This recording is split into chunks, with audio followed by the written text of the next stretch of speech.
नमस्कार, आप देख रहे हैं धे टीवी और ये है हमारा खास सेगमेंट डेली प्रिपेयर।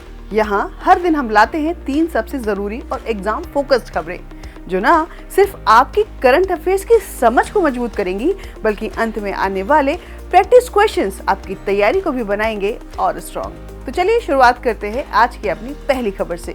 दोस्तों, हाल ही में भारत के खास मोबाइल ऐप मेरी पंचायत को WSIS यानी world summit on the information society champion award 2025 मिला है और ये एक बहुत ही बड़ा इंटरनेशनल सम्मान है जो डिजिटल गवर्नेंस यानी ऑनलाइन तरीके से शासन को बेहतर बनाने के लिए दिया गया है। मेरी पंचायत ऐप को यह अवार्ड सांस्कृतिक विविधता, भाषाई विविधता और स्थानीय कंटेंट यानी cultural diversity, linguistic diversity and local content को बढ़ावा देने वाली कैटेगरी में मिला है। इसे ITU यानी इंटरनेशनल टेलीकम्युनिकेशन यूनियन संस्था ने दिया है जो संयुक्त राष्ट्र की एक विशिष्ट एजेंसी है और दुनिया भर में इंटरनेट और टेक्नोलॉजी से जुड़े काम देखती है। ऐप की सबसे खास बात यह है कि देश की 2.65 लाख ग्राम पंचायतों को जोड़ता है और साथ ही इससे 25 लाख से ज्यादा पंचायत प्रतिनिधि और करीब 95 करोड़ ग्रामीण लोग जुड़ते हैं। तो आइए इस ऐप की कुछ जरूरी खूबियां भी देखते हैं। दोस्तों, इस ऐप के माध्यम से पंचायत का बजट, पेमेंट और विकास परियोजनाएं अब मोबाइल पर दिखती हैं। साथ ही गांव की पब्लिक प्रॉपर्टी और इलेक्टेड मेंबर्स की जानकारी भी मिलती है। लोग अपनी शिकायतें ऑनलाइन दर्ज कर सकते हैं और वो भी लोकेशन के साथ यानी जियो टैगिंग। और ये ऐप 12 भाषाओं में काम करता है। तो दोस्तों, इससे गांव के लोगों को अकाउंटेबिलिटी, ट्रांसपेरेंसी एंड पार्टिसिपेशन का हक मिल रहा है। यानी अब गांव का विकास जनता की आंखों के सामने हो रहा है। तो बात करते हैं दूसरी खबर की यानी हेनले पासपोर्ट इंडेक्स 2025 की। हाल ही में हेनले पासपोर्ट इंडेक्स 2025 जारी हुआ जिसके अनुसार भारत का पासपोर्ट अब पहले से ज्यादा ताकतवर हो गया है और इस बार भारत की रैंक 77वीं है जो पिछले साल की 85वीं रैंक से काफी बेहतर है। यानी भारत ने इस बार 8 पायदान की छलांग लगाई है और इसके साथ ही अब भारतीय नागरिक 59 देशों में बिना वीजा यानी वीजा फ्री या वीजा ऑन अराइवल के साथ यात्रा कर सकते हैं और इससे विदेश यात्रा करना भारतीयों के लिए थोड़ा आसान हो गया है।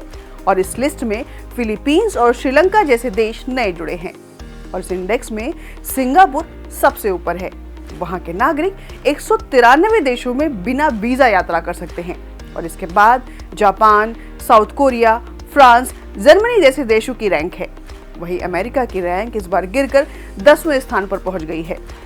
और भारत की ये प्रगति इसलिए भी खास है क्योंकि इससे हमारी पासपोर्ट की इंटरनेशनल वैल्यू बढ़ेगी। हालांकि भारत अभी टॉप 50 में नहीं है, लेकिन ये सुधार एक पॉजिटिव संकेत है और फ्यूचर में और देशों के साथ समझौते करके भारत अपनी रैंक को और भी बेहतर बना सकता है। और बढ़ते हैं अपनी आज की आखिरी खबर की ओर। दोस्तों, 25 जुलाई 2025 को भारत ने चेन्नई स्थित इंटीग्रल कोच फैक्ट्री में अपनी पहली हाइड्रोजन चालित ट्रेन का सफल परीक्षण किया जो देश के हरित परिवहन की दिशा में एक बड़ी उपलब्धि है। और ये ट्रेन हाइड्रोजन गैस से चलती है और केवल पानी को भाप के रूप में छोड़ती है जिससे प्रदूषण नहीं होता। और दुनिया में जर्मनी, फ्रांस और जापान पहले ही हाइड्रोजन ट्रेनें शुरू कर चुके हैं और भारत ने भी 2023 में हाइड्रोजन फॉर हेरिटेज योजना शुरू की थी जिसका उद्देश्य था पहाड़ी और धरोहर मार्गों पर स्वच्छ ट्रेनें चलाना।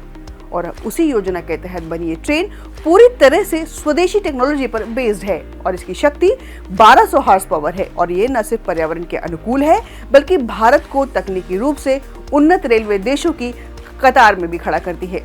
और सरकार ने आगे चलकर 35 हाइड्रोजन ट्रेनों को शुरू करने की योजना बनाई है जिनमें से प्रत्येक की लागत लगभग 80 करोड़ होगी जबकि एक मार्ग पर लगभग 70 करोड़ का खर्च आएगा। पहला पायलट प्रोजेक्ट जिंद सोनीपत रूट पर चलेगा और इन ट्रेनों का उपयोग विशेष रूप से उन जगहों पर होगा जहां अब तक रेलवे इलेक्ट्रिफिकेशन नहीं हुआ है और ये पहल भारत के नेट जीरो कार्बन उत्सर्जन के लक्ष्य को पूरा करने में अहम भूमिका निभाएगी।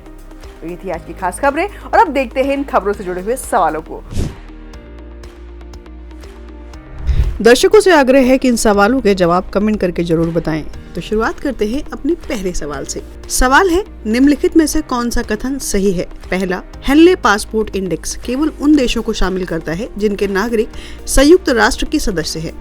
कथन 2, भारत की रैंकिंग में गिरावट इस बात का संकेत हो सकती है कि भारत के नागरिकों के लिए अंतर्राष्ट्रीय यात्रा की स्वतंत्रता में कमी आई है।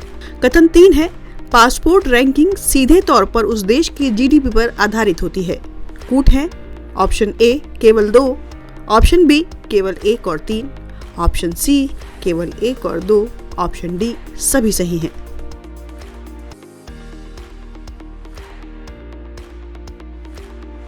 इसका सही उत्तर है ए यानी केवल 2। व्याख्या है इसकी, कथन एक गलत है क्योंकि हेनले इंडेक्स यूएन सदस्यता पर आधारित नहीं बल्कि IATA यानी इंटरनेशनल एयर ट्रांसपोर्ट एसोसिएशन के डेटा पर आधारित है। कथन 2 सही है क्योंकि भारत की रैंक में गिरावट वीजा मुक्त देशों की संख्या कम होने का संकेत है। कथन 3 गलत है क्योंकि पासपोर्ट रैंकिंग जीडीपी नहीं बल्कि वीजा मुक्त पहुंच पर आधारित होती है। अब देखते हैं अगला सवाल। सवाल है WSIS यानी world summit on the information society के संदर्भ में निम्नलिखित कथनों पर विचार करें। पहला कथन है, यह मंच केवल संयुक्त राष्ट्र महासभा द्वारा आयोजित किया जाता है। कथन 2, WSIS का उद्देश्य वैश्विक डिजिटल खाई को कम करना है। तीसरा कथन है, WSIS+20 high level event 2025 WSIS की 20वीं वर्षगांठ का प्रतीक है। उपर्युक्त कथनों में से कौन से सही हैं? ऑप्शन ए केवल 1 और 2, ऑप्शन बी केवल 2 और 3, ऑप्शन सी केवल 1 और 3 और ऑप्शन डी 1, 2 और 3।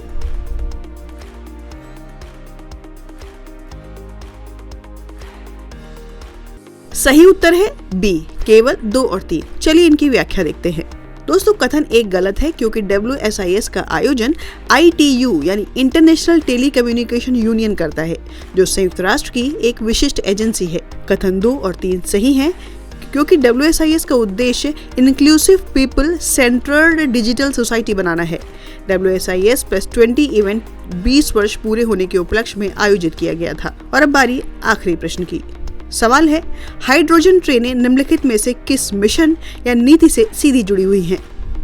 पहला, digital India mission, option B आत्मनिर्भर भारत अभियान, ऑप्शन सी प्रधानमंत्री Jan Arogya Yojana, option D smart city mission.